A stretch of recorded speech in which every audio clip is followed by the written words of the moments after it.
आप फातिमा ग्रुप में एचआर को लीड कर रहे हैं रिवॉर्ड सिस्टम को। अच्छा, उसमें फिर आपके पास एक और जो बड़ी इंटरेस्टिंग पोजीशन है वो ये कि आप पार्टनर भी हैं। जो जो ट्रेनिंग स्टूडेंट्स आते हैं, चूंकि जो फातिमा ग्रुप है वो भी एक रजिस्टर्ड ट्रेनिंग ऑर्गेनाइजेशन है जहाँ पर स्टूडेंट्स सीए के स्टूडेंट्स आर्टिकल्स कर सकते हैं। अच्छा, कौन कौन सी स्किल सेट होना चाहिए फातिमा ग्रुप में आने के लिए, जो बच्चे चाहते हैं कि उनके आर्टिकल्स फातिमा ग्रुप में आ जाएं? कौन सा टेस्ट है, किस तरह से आप, आपकी रिक्रूटमेंट क्राइटेरिया क्या है? अच्छा, इसको आंसर करने से पहले मैं थोड़ा सी इसकी ब्रीफ हिस्ट्री बताता हूँ। मैं जब एचआर में आया तो हमारे पास मेरे पोर्टफोलियो में एक चीज़ है जिसे हम सीएसआर कहते हैं, कॉर्पोरेट सोशल रिस्पॉन्सिबिलिटी। और उस कॉर्पोरेट सोशल रिस्पॉन्सिबिलिटी में मैंने अपने डायरेक्टर एचआर को कहा कि जी now the time has come कि हमें अपने प्रोफेशन के लिए भी कुछ करना चाहिए। तो उन्होंने कहा बिल्कुल करें। तो मैंने कहा जी हम क्यों ना सीए के अब इतने बच्चे पास हो रहे हैं और उन्हें आर्टिकल्स नहीं मिलते हैं, तो हम कुछ ना कुछ कंट्रीब्यूट करना शुरू कर दें। और इस तो प्रोफेशन को भी फ़ायदा होगा, और कहीं ना कहीं हम उन लोगों को जो कि नीडी हैं, जिनको अच्छी जगह नहीं आर्टिकल्स मिल रहे हैं, हम उनको अच्छी जगह के तौर पर देंगे। उन्होंने कहा कि आइडिया आपका अच्छा है, लेकिन लोग फर्म छोड़ के इंडस्ट्री में क्यों आएंगे और फातिमा में ही क्यों आएंगे? तो मैंने उन्हें कहा जी हम फातिमा में अगर वो वाले आर्टिकल की चीज़ें दें जो कि टॉप फर्म्स भी नहीं दे रही हैं, तो क्यों नहीं आएंगे लोग? तो उन्होंने कहा ठीक है। मैंने अपने सीईओ को प्रपोज किया, उन्होंने 1 मिनट भी नहीं लगाया, उन्होंने कहा कि ठीक है आप करें, इसको लेके चलें। सो फातिमा में आने के जो पहला बैच आया, नेचुरली लोग फातिमा को एज ट्रेनिंग एम्प्लॉयर तो नहीं जानते थे। सो हमें उस तरह का रिस्पांस नहीं आया शुरू में। जैसे कि लोगों की पहली ख्वाहिश होती है कि मैं टॉप बिग 4 बिग 3 में जाना चाहता हूँ या जाना चाहती हूँ। तो नेचुरली आपके पास पहला बैच ही होगा जो लोगों को आगे बताएगा, क्योंकि अभी तो आपकी मार्केट में कोई एज सच इस पर्टिकुलर फील्ड में कोई से नहीं थी। सो एज सच उस वक्त तो कोई रिक्वायरमेंट नहीं थी, बस आप सीए इंटर जिसे केएफ कहते हैं वो पास होना चाहिए।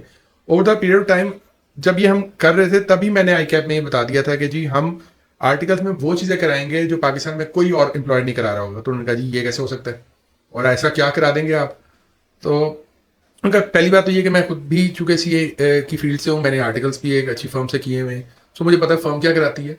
मैं इंडस्ट्री में हूँ और मुझे पता है इंडस्ट्री में क्या कुछ सीख सकता है बच्चा, या जब स्पेशली कोई बच्चा चार्टर्ड अकाउंटेंट बन के फ्रेश आता है तो किन चीज़ों में लैक कर रहा होता है। सो हमने एक पूरा कॉम्प्रिहेंसिव प्लान दिया। और जब मैंने ये प्लान दिया तो मुझे आई कैप के उस वक्त के प्रेसिडेंट और वाइस प्रेसिडेंट का, यार ये जो आपने चीज़ बताई है ना, क्या ये हो जाएगी? क्योंकि ये तो एक आइडियल सी चीज़ है कि हम उनकी रोटेशन भी करेंगे। रोटेशन फाइनेंस के सारे फंक्शन जैसे अकाउंट्स हो गया, टैक्सेशन हो गया, बजट हो गया, प्लानिंग हो गया, ट्रेजरी हो गया, इसमें तो करेंगे। जो उनका आखिरी 1 साल होगा उसमें हम उनको रोटेशन देंगे सप्लाई चेन के अंदर, मार्केटिंग के अंदर, एचआर के अंदर और आईटी के अंदर, ताकि उन्हें 360 व्यू मिले कंपनी का और बिजनेस का। वो सिर्फ हमने अकाउंटेंट नहीं बनाना या मुंशी नहीं बनाना, हमने उन्हें बिजनेस ओरिएंटेड पर्सन बनाना। सो उनका ये आप कर लेंगे। और कौन मैनेज करेगा? मैंने कहा जी मैं खुद मैनेज करूंगा, मेरी टीम है और माशाल्लाह मेरे पास टीम इतनी अच्छी बन गई है जो कि उनकी कंटिन्यूसली मॉनिटरिंग कर रही है। हमने बच्चों को पूरी ऑर्गेनाइजेशन में इवन प्लांट साइड पे हम भेज देते हैं उन्हें 6-6 महीने के लिए, जो प्लांट को समझ के आओ सारा।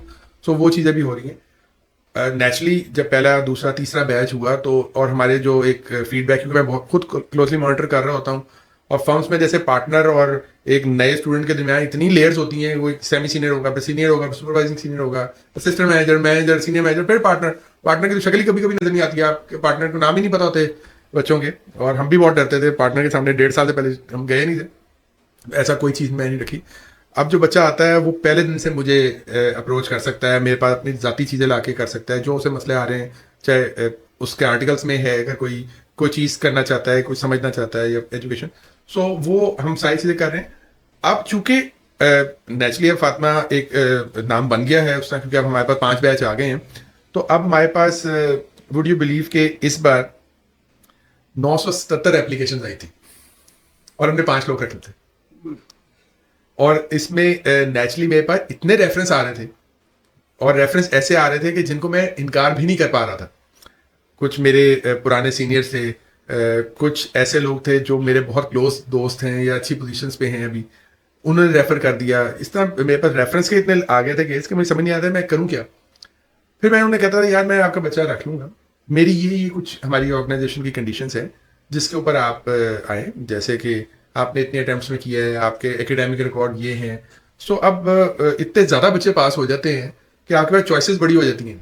हमारे ज़माने में तो पास ही नहीं होते थे, या थोड़े से होते थे, एक पेज पे रिजल्ट आ जाया करता था। अब तो 1200 बच्चे पास हो जाते हैं एक अटैम्प्ट के अंदर। तो लेकिन हमारा यही होता है कि जी आपका एकेडमिक रिकॉर्ड अच्छा हो, 90% प्लस आपके मार्क्स आए हों पीछे मैट्रिक एफएससी में, आपके अटैम्प्ट्स लिमिटेड हों, और ये सब चीज़ें करने के बाद एक इंटरव्यू होता है। हर इंटरव्यू मैं खुद भी, पहला इंटरव्यू मैं खुद करता हूँ। सो मेरे साथ और लोग होते हैं रेलिवेंट फंक्शंस के। वो इंटरव्यू आपका अच्छा हो और फिर आपका रिजल्ट आने के बाद मैंने जिन फंक्शन में मैंने प्लेस करना है, जैसे इंटरनल ऑडिट में करना है या फाइनेंस में करना है या ईआरपी साइड पे करना है, तो मैं उनके रेलिवेंट फंक्शनल हेड से उनको मिलवाता हूँ और फिर वहाँ से चीज़ थ्रू होती है और हम फिर बच्चों को ऑनबोर्ड कर लेते हैं। सो रिक्वायरमेंट्स यही हैं, लगभग यही बिग फोर की भी होती हैं कि आपके पास पीछे एकेडमिक रिकॉर्ड अच्छा हो।